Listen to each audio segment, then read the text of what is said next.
సత్యసాక్షి అనుదిన మన్నా ద్వారా మీ అందరికీ శుభోదయం. మీకు ఎలాంటి ప్రార్థనాంశములున్నా మాకు తెలియజేస్తున్నట్లయితే మీ కొరకు అనుదినము ప్రార్థన చేస్తా. నేటి యొక్క వాగ్దానము మీకా గ్రంథము 2వ అధ్యాయము 7వ వచనం.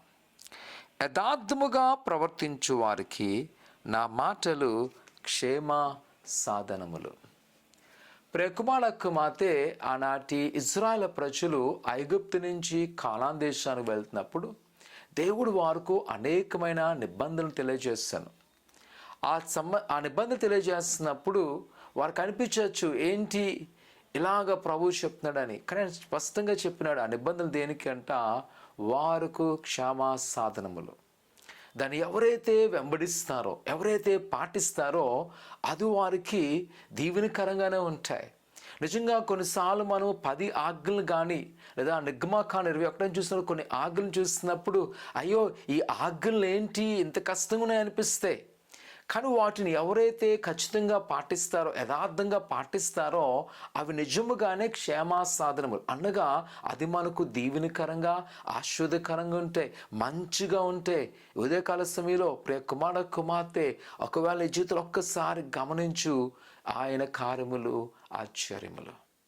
వాళ్ళ ఇదేనా నీకు దేవుని మాటకు లోపడి ఆయన చెప్పినట్టుగాను జీవించినట్లయితే ఎదుగో నీ జీవితము క్షేమకరమైన బాటలోకి వెళ్ళబోతుంది. ఆత్మీయ తండ్రి గారు పరిశుద్ధ ఆత్మదేవర ద్వారా వర్తమానాలు పొందుకున్నప్పుడు, ఎవరికైతే వాటిని ఇస్తున్నప్పుడు, ఎవరైతే ఖచ్చితంగా ఆ వర్తమానం ప్రకారం నడుస్తారో మేము చూడగలుగుతున్నాము నిండైన దీవెనలు. వారెన్నడూ కూడా తొట్టెళ్ళిపోలేదు, భయపడలేదు. ఎందుకంటే ఆయన మాటలు క్షేమ సాధనములు.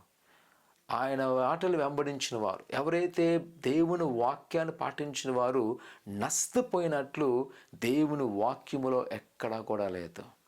ఎవరైతే వారు అపరాధములో అపజయం పొందుకున్నారంటే ఎవరి వల్ల వారు దేవుని మాటలు వైదొలపడం. అందుకే దేవుడు చెప్పారు యెహోషువతో, కుడికి కానీ ఎడమకు కానీ తొట్టెళ్లకుండా నా మార్గములను అనుసరించినట్లయితే, నా కట్టలను అనుసరించినట్లయితే నీ ఎదుట ఏ శత్రు నిలబడిన దేవుని యొక్క వాక్యం చెప్తుంది. ఈరోజు కుమార్తె ప్రభువునందు నమ్మకం కలగండు, ఆయన పట్ల కార్యం చేస్తాడు. ఆయన మాటలు వెంబడించు, ఆయనకు సూచనమైన కార్యం చేస్తాడు. ప్రార్థన చేసుకుందాం. పరిశుద్ధుడా దేవాని కొన్నాళ్ళు నీ బిడ్డలైన వారిని మీ జ్ఞాపకం చేసుకోండి. నీ దేవాశ నింపండి. వారికి నా కొద్దులు, వారికి నా ఆటంకాలు తొలగించండి. నీ కృపాక్షేమలతో నింపండి. ఇదిగో నిసనలో నిజమే నీ మాటలు వెంబడించుటకు మా హృదయాలను ప్రేరించండి ఆయన. అటువంటి యొక్క అపాయకరిస్తకు వెళ్లకుండా మా మనసులను కట్టిపెట్టండి ప్రభా. నీ మాట లోబడుతూ యథార్థమైన మార్గంలో కొనసాగింపచేయమని యేసునామమున తండ్రి, ఆమేన్. ప్రభు యేసుని నమ్మకించండి, ఆయన మాటలు అనుసరించండి, ఆయనకి సహాయం చేయను గాక. ఆమేన్.